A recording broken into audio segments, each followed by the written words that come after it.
The live TV, सच सबसे आगे। नमस्कार, मैं हूं रंजीत झा और आप देख रहे हैं द लाइव टीवी। पूर्व प्रधानमंत्री मनमोहन सिंह और कांग्रेस की सरकार को पानी पी पी कर कोसने वाले प्रधानमंत्री नरेंद्र मोदी जी का बड़ा हृदय परिवर्तन हो गया है। दरअसल संसद के विशेष सत्र में उन्होंने जो आज भाषण दिया है उसकी तारीफ उनके आलोचक भी कर रहे हैं कि कैसे उन्होंने पंडित नेहरू से लेकर मनमोहन सिंह तक के सरकार की तारीफ कर डाली है। उन्होंने कहा है कि इन सब प्रधानमंत्रियों ने देश को नई दिशा दी है, देश के लोगों की आवाज बुलंद की है। उनके इस भाषण की अलग अलग तरीके से व्याख्या भी हो रही है, लेकिन बड़ा सवाल है कि मनमोहन सिंह के प्रति कभी भी आपने नहीं सुना होगा कि बीजेपी या फिर प्रधानमंत्री मोदी कभी कुछ ऐसा बोले कि लगे कि मनमोहन सिंह ने इस देश को ताकत दी है। इन्हें लगता है कि जो काम हुआ 2014 के बाद ही हुआ। लेकिन इस बार पार्लियामेंट में मोदी जी के भाषण की चर्चा होने लगी। 50 मिनट के भाषण में उन्होंने मुद्दों से भटके बिना एकदम से सटीक भाषण दिया है और इसकी तारीफ बड़े बड़े आलोचक अजीत अंजुम जैसे पत्रकार भी कर रहे हैं। उन्होंने क्या कुछ कहा है वो हम बताएंगे, लेकिन पहले जरा आप यहाँ सुनिए मोदी जी ने क्या कुछ कहा। आदरणीय अध्यक्ष जी, पंडित नेहरू जी, शास्त्री जी, वहां से लेकर के अटल जी, मनमोहन सिंह जी तक एक बहुत बड़ी श्रृंखला जिसने इस सदन का नेतृत्व किया है और सदन के माध्यम से देश को दिशा दी है। देश को नए रंग रूप में ढालने के लिए उन्होंने परिश्रम किया है, पुरुषार्थ किया है। आज उन सबका गौरवगान करने का भी अवसर है।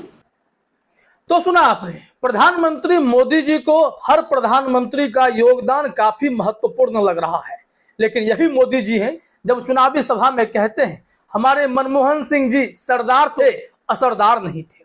उनकी नीतियों पर सवाल खड़े करते थे और कांग्रेस की सरकार में खास करके पंडित नेहरू जी को लेकर के कि इस देश में अगर कुछ भी गलत हुआ है तो उसके जिम्मेदार बीजेपी वाले और तमाम लोग नेहरू जी को बता देते हैं।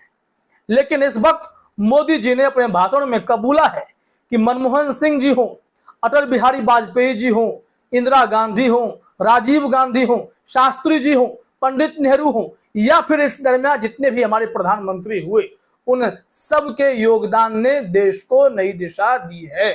और मनमोहन सिंह ने देश के आर्थिक सुधार के लिए जो काम किया है वो अमिट है, उसे कोई मिटा भी नहीं सकता है, चाहे वो तब प्रधानमंत्री रहे या ना रहे हो। लेकिन उन्होंने अपने योगदान से देश में स्थिति जरूर मजबूत की थी। अब देखिए कि मोदी जी के इस बयान को लेकर अजीत अंजुम जैसे पत्रकार क्या कुछ कह रहे हैं, जरा देखिए अपने स्क्रीन पर। अजीत अंजुम ने लिखा, पीएम मोदी ने आज बहुत सधा हुआ भाषण दिया। पुरानी संसद में उनका ये आखिरी भाषण था। करीब 50 मिनट में उन्होंने पहले प्रधानमंत्री नेहरू से लेकर लाल बहादुर शास्त्री, इंदिरा गांधी, राजीव गांधी, वाजपेयी और मनमोहन सिंह से लेकर खुद तक का जिक्र किया। नेहरू के ऐतिहासिक भाषण का जिक्र किया, बाबा साहब अम्बेडकर के योगदान का जिक्र किया, शास्त्री जी के फैसलों का जिक्र किया, चरण सिंह के छोटे कार्यकाल में एक नए मंत्रालय के गठन का जिक्र किया, इंदिरा गांधी काल बांग्लादेश मुक्ति आंदोलन में भारत के स्टैंड का जिक्र किया और भी बहुत बातें कही। वैसे एक वोट से वाजपेयी की सरकार गिरने का जिक्र किया तो वीपी सिंह के काल का जिक्र भी होना चाहिए था, जब देश के गरीबों पिछड़ों के लिए उनके हक की बुनियाद मजबूत हुई थी। नतीजा ये हुआ कि मंदिर आंदोलन को धार देने के लिए आडवाणी रथ लेकर निकले। वीपी सिंह की सरकार गिरा दी गई थी, अगर की हो तो शायद मुझसे मिस हुआ। फिर भी मोदी के भाषण पर 2 लाइन का विश्लेषण यही है कि देश के प्रधानमंत्री के तौर पर गरिमामय भाषण था। ऐसे ही भाषण की उम्मीद पीएम से की जाती है, अपनी थोड़ी तारीफ तो कोई पीएम करेगा ही।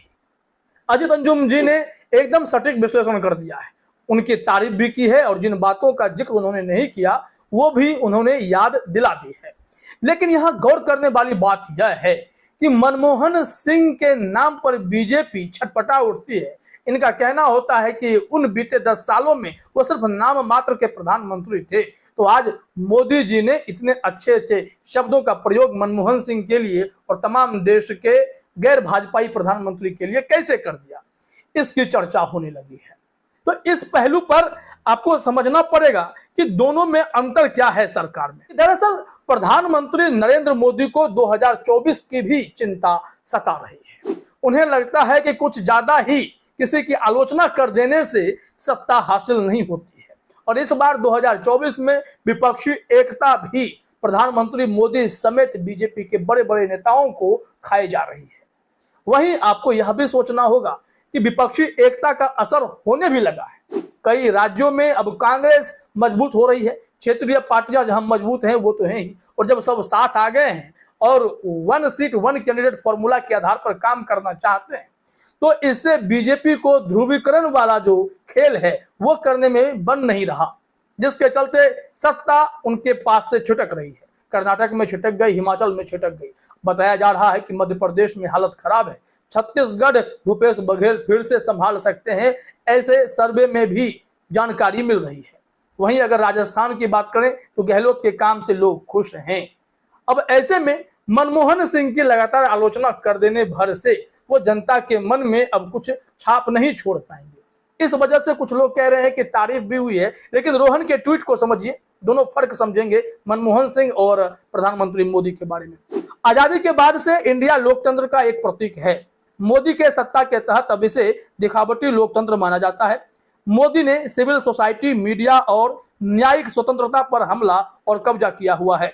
2014 में मोदी के सत्ता में आने के बाद जो मजबूत अर्थव्यवस्था मनमोहन सिंह से विरासत में मिली थी वह गलत नीतियों, नोटबंदी, जीएसटी, कृषि बिल की भेंट चढ़ गई। अपनी गलत नीतियों को उलटने के बजाय उसे छिपाने के लिए आर्टिकल 370 राम मंदिर के मुद्दे से देश का ध्रुवीकरण और लोकतंत्र को नष्ट कर दिया है। देश में मुसलमानों और निचली जाति के लोगों पर हमले बढ़ रहे हैं क्योंकि मोदी सरकार में भाजपा समर्थक को हिंसा भड़काने के लिए किसी जेल या कोर्ट का सामना करने का डर नहीं है।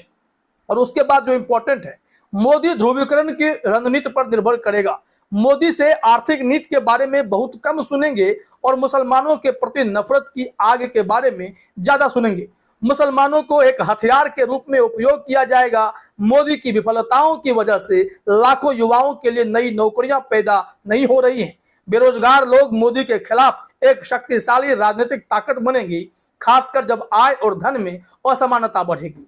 अगले 6 महीनों में 5 राज्यों के चुनाव और 2024 में होने वाले राष्ट्रीय चुनाव में ये समस्याएं और बढ़ेंगी।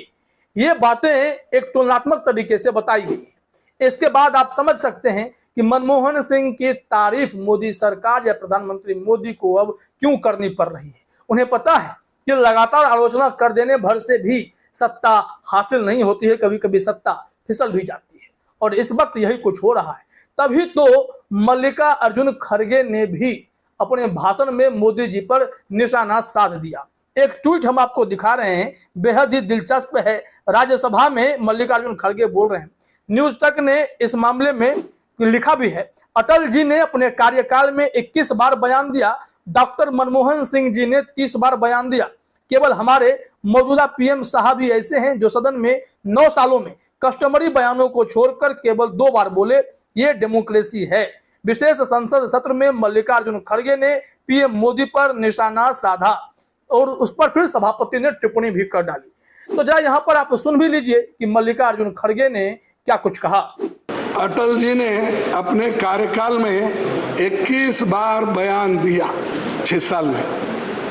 डॉक्टर मनमोहन सिंह जी ने 30 बार बयान दिया। केवल हमारे मौजूदा पीएम साहब ही ऐसे हैं जो सदन में 9 सालों में कस्टमरी बयानों को छोड़ के केवल 2 बार बोले। ये डेमोक्रेसी। तो सुना आपने, मल्लिकार्जुन खड़गे ने कहा कि मोदी जी का कस्टमरी बयान, वो कस्टमरी बयान वो होता है जब राष्ट्रपति कुछ बोलते हैं, उनके अभिभाषण पर फिर धन्यवाद ज्ञापन करने के लिए मोदी जी बोलते थे, सिर्फ यही उनके बयान हैं। लेकिन बाकी प्रधानमंत्रियों की तरह उन्होंने सदन में बयान नहीं दिया है। इसी बात को उठा रहे थे, लेकिन जगदीप धनखड़ जो राज्यसभा के सभापति हैं, उन्होंने टिप्पणी कर दी कि आप ऐसा मत बोलिए, आपको तो शिकायत करनी चाहिए कि मोदी जी इतना सदन में बोलते क्यों हैं। खैर, अब यह मामला आप समझ गए होंगे कि मोदी जी पुराने संसद से विदा होने के दौरान नए संसद में जाने के क्रम में जो भाषण दिए हैं वो भाषण एकदम से नपा तुला है और इस वक्त किसी की आलोचना से परे है। फिलहाल इस वीडियो में इतना ही। आप सभी का हमसे जुड़ने के लिए बहुत बहुत धन्यवाद। द लाइव टीवी, सच सबसे आगे।